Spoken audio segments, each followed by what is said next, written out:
Arthur Walkington Pink. Capítulo 2. Definición de la soberanía de Dios.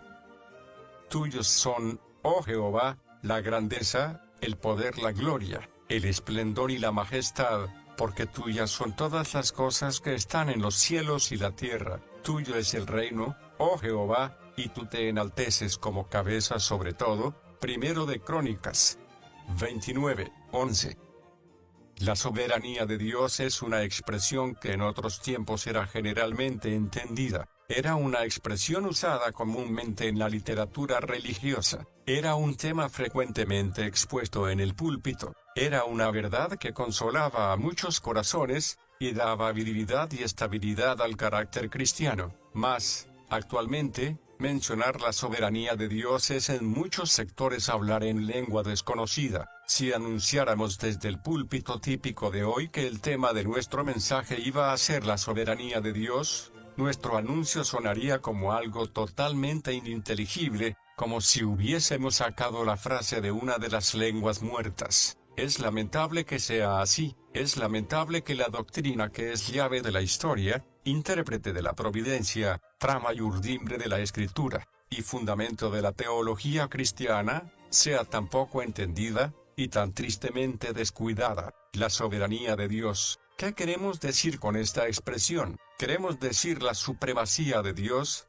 que Dios es Rey, que Dios es Dios. Decir que Dios es soberano es declarar que es el Altísimo, el que hace todo conforme a su voluntad en las huestes de los cielos y entre los habitantes de la tierra, de modo que nadie puede detener su mano ni decirle, ¿qué haces? Daniel 4:35. Decir que Dios es soberano es declarar que es el omnipotente, el poseedor de toda potestad en los cielos y en la tierra, de modo que nadie puede hacer fracasar sus consejos, impedir sus propósitos, ni resistir su voluntad. Salmos 115:3. Decir que Dios es soberano es declarar que se enseñoreará de las naciones. Salmos 22:28. Levantando reinos, derrumbando imperios y determinando el curso de las dinastías según le agrada. Decir que Dios es soberano es declarar que es el solo poderoso, Rey de reyes, y Señor de señores. Primera de Timoteo 6:15. Tal es el Dios de la Biblia. Cuán diferente es el Dios de la Biblia del Dios de la moderna cristiandad. El concepto de la deidad que hoy día predomina más ampliamente, aún entre los que profesan estar atentos a las Escrituras, es una pobre caricatura, sentimental imitación de la verdad. El Dios del siglo XX es un ser impotente, frágil, que no inspira respeto a nadie que tenga dos dedos de frente. El Dios del sentir popular es creación de un sentimentalismo lloroso. El Dios de muchos púlpitos de la actualidad es más digno de compasión que de temor reverente. Decir que Dios Padre se ha propuesto la salvación de toda la humanidad, que Dios Hijo murió con la intención expresa de salvar a toda la raza humana, y que Dios Espíritu Santo está ahora procurando ganar el mundo para Cristo, cuando, según puede observarse comúnmente, es obvio que la gran mayoría de nuestros semejantes está muriendo en pecado y está pasando a una eternidad sin esperanza,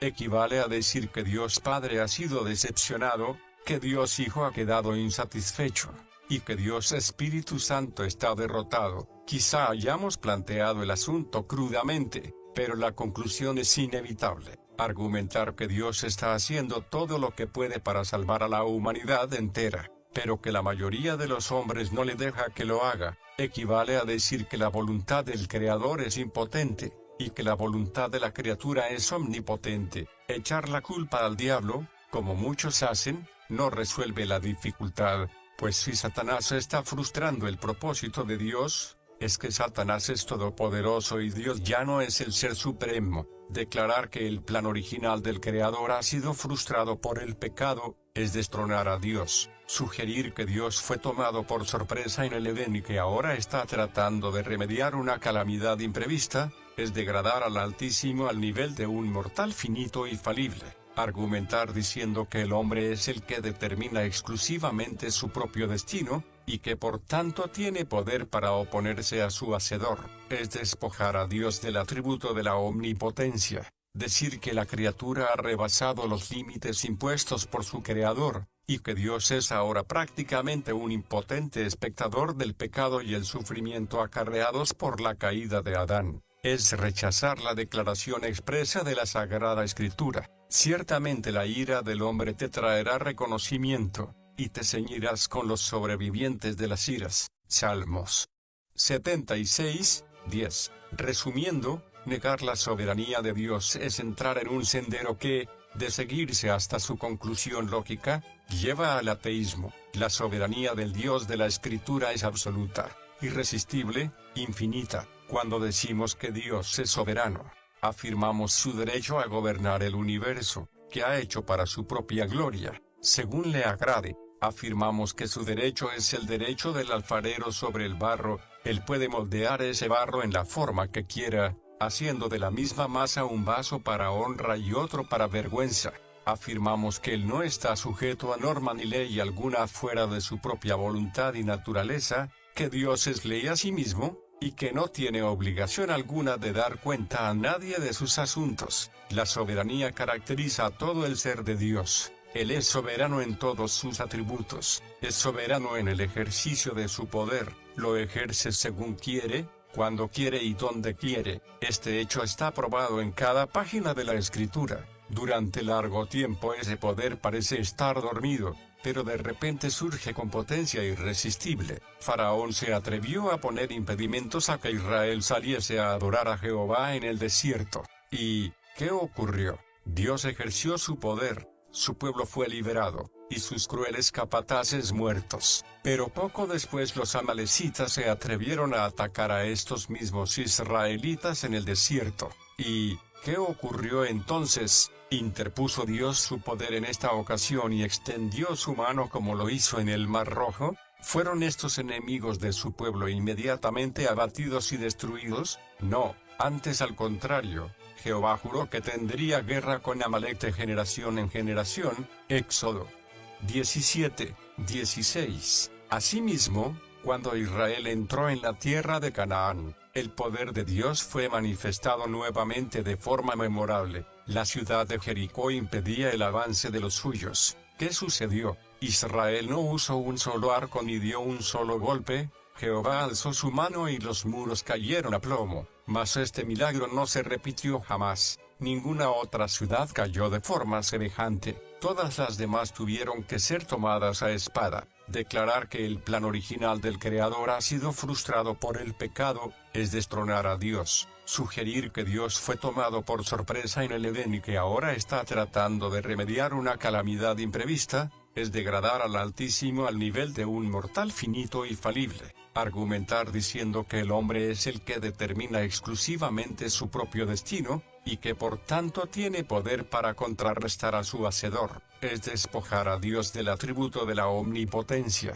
Decir que la criatura ha rebasado los límites impuestos por su Creador, y que Dios es ahora prácticamente un impotente espectador del pecado y el sufrimiento acarreados por la caída de Adán, es repudiar la declaración expresa de la Sagrada Escritura. Ciertamente la ira del hombre te acarreará alabanza.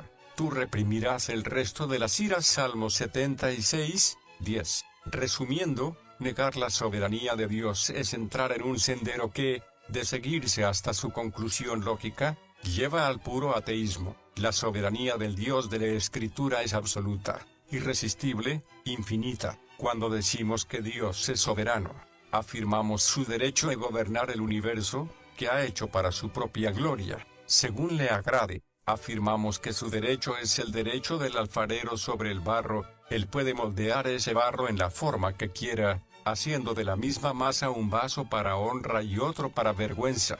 Afirmamos que Él no está sujeto a norma ni ley alguna fuera de su propia voluntad y naturaleza, que Dios es ley a sí mismo, y que no tiene obligación alguna de dar cuenta a nadie de sus asuntos. La soberanía caracteriza a todo el ser de Dios. Él es soberano en todos sus atributos, es soberano en el ejercicio de su poder, lo ejerce según quiere, cuando quiere y donde quiere. Este hecho está probado en cada página de la Escritura. Durante largo tiempo ese poder parece estar dormido, Pero de repente surge con potencia irresistible. Faraón se atrevió a poner impedimentos a que Israel saliese a adorar a Jehová en el desierto. ¿Y qué ocurrió?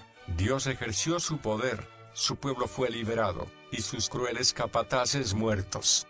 Pero poco después los amalecitas osaron atacar estos mismos israelitas en el desierto. ¿Y qué ocurrió entonces? Interpuso Dios su poder en esta ocasión y extendió su mano como había hecho en el Mar Rojo. ¿Fueron estos enemigos de su pueblo prontamente abatidos y destruidos? No, antes al contrario.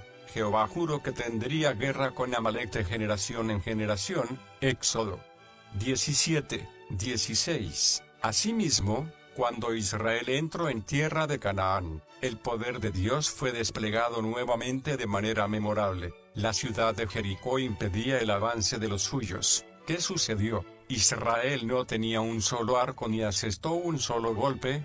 Jehová alzó su mano y los muros cayeron a plomo. Mas este milagro no se repitió jamás. Ninguna otra ciudad cayó de forma semejante. Todas las demás tuvieron que ser tomadas a espada. Podrían mencionarse otros muchos ejemplos para ilustrar el ejercicio soberano del poder de Dios. Dios interpuso su poder y David fue librado del gigante Goliat. Las bocas de los leones fueron tapadas y Daniel escapó ileso. Los 3 jóvenes hebreos fueron echados en el horno de fuego y salieron sin daño ni quemadura. Pero este poder de Dios no siempre se interpuso para liberación de su pueblo, pues leemos, otros experimentaron vituperios y azotes, y además de esto prisiones y cárceles, fueron apedreados, aserrados, tentados, muertos a cuchillo, anduvieron de acá para allá cubiertos de pieles de ovejas y de cabras, pobres, angustiados, maltratados. Hebreos 11, 36,37. Pero, ¿por qué? ¿Por qué estos hombres de fe no fueron librados como los demás? ¿Por qué a aquellos se les permitió seguir viviendo y a estos no? ¿Por qué había de interponerse el poder de Dios y rescatar a unos y no a otros? ¿Por qué permitió el que Esteban fuese apedreado hasta la muerte, y luego libró a Pedro de la cárcel?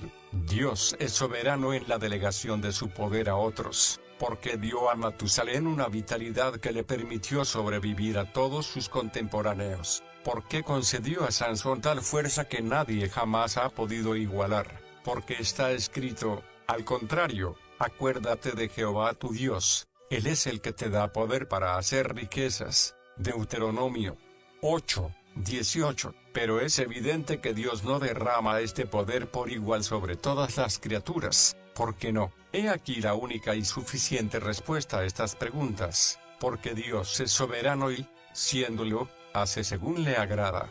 Dios es soberano en el ejercicio de su misericordia. Es necesario que sea así, pues la misericordia está regida por la voluntad de aquel que es misericordioso. La misericordia no es un derecho del hombre, la misericordia es el adorable atributo de Dios por medio del cual muestra compasión y socorro hacia los infelices. Sin embargo, bajo el justo gobierno de Dios nadie es infeliz sin merecerlo. La misericordia se derrama por tanto sobre los desgraciados, siendo la gracia el resultado del pecado, luego los desgraciados merecen castigo, y no misericordia. Hablar de merecer misericordia es una contradicción de términos. El ejercicio soberano de la misericordia de Dios, la compasión demostrada hacia los desventurados, se mostró cuando Jehová se hizo carne y habitó entre los hombres. Tomemos una ilustración. Durante una de las fiestas de los judíos, el Señor Jesús subió a Jerusalén, llegó al estanque de Betesda donde se encontraban multitud de enfermos, ciegos, cojos y paralíticos que estaban esperando el movimiento del agua. Entre esta multitud se encontraba allí cierto hombre que había estado enfermo durante 38 años. ¿Qué sucedió? Cuando Jesús lo vio tendido y supo que ya había pasado tanto tiempo así, le preguntó, ¿quieres ser sano? Y este hombre impotente para moverse, le respondió, Señor, no tengo a nadie que me meta en el estanque cuando el agua es agitada, y mientras que me muevo yo, otro desciende antes que yo. Jesús le dijo, levántate, toma tu cama y anda, y enseguida el hombre fue sanado, tomó su cama y anduvo. San Juan 5:1-9. Porque este hombre fue escogido entre todos los demás, no se nos dice que clamara, Señor ten misericordia de mí. No hay ni una sola palabra en este relato que sugiera que este hombre poseía algo que le diese derecho a recibir favor especial. Se trataba, pues, de un caso del ejercicio soberano de la misericordia divina, pues a Cristo le era exactamente igual de fácil curar a toda aquella multitud, como a este un hombre, pero no lo hizo. Mostró su poder aliviando la desventura de este infortunado en particular, y por alguna razón, solo por él conocida, se abstuvo de hacer lo mismo por los demás. Dios es soberano en el ejercicio de su gracia. Es necesario que sea así, pues gracia es el favor mostrado hacia el que nada merece, más aún, al que merece el infierno. La gracia es lo contrario de la justicia. Esta exige que la ley sea aplicada imparcialmente, exige que cada uno reciba lo que legítimamente merece, ni más ni menos. La justicia no concede favores ni hace acepción de personas. La justicia, como tal, no muestra compasión ni muestra misericordia. Sin embargo, la gracia divina no se ejerce sobrepasando la justicia, antes bien la gracia reina por la justicia. Romanos 5, 21, y si la gracia reina, es que es gracia soberana. La gracia ha sido definida como favor inmerecido de Dios, y si es inmerecido, nadie puede reclamarlo como derecho inalienable, que no puede ser pasado a otro. Si la gracia no se gana ni se merece, es que nadie tiene derecho a ella. Si la gracia es un don, es que nadie puede exigirla. Por consiguiente, puesto que la salvación es por gracia, don gratuito de Dios, Él la concede a quien quiere, ni aun el más grande de los pecadores escapa al alcance de la misericordia divina. Así pues, la jactancia es excluida y toda la gloria es de Dios. El soberano ejercicio de la gracia se ilustra en casi todas las páginas de la Escritura. Se permite que los gentiles anden en sus propios caminos, mientras que Israel se convierte en el pueblo del pacto de Jehová. Ismael, el primogénito, es desechado relativamente sin bendición, mientras que Isaac, hijo de la vejez de sus padres, es hecho hijo de la promesa. Se niega la bendición al generoso Esaú, mientras que el gusano Jacob recibe la herencia y es formado en vaso para honra. Lo mismo ocurre en el Nuevo Testamento. La verdad divina está oculta a los sabios y prudentes, pero es revelada a los niños. Se permite que los fariseos y saduceos vayan por sus propios caminos, mientras los publicanos y las rameras son atraídos por los lazos del amor. La gracia divina actuó de manera notable en tiempos del nacimiento del Salvador. La encarnación del Hijo de Dios fue uno de los más grandes acontecimientos de la historia del universo, y, sin embargo, el hecho y el momento del suceso no fueron dados a conocer a toda la humanidad. En cambio, fueron especialmente revelados a los pastores de Belén y a los magos de Oriente.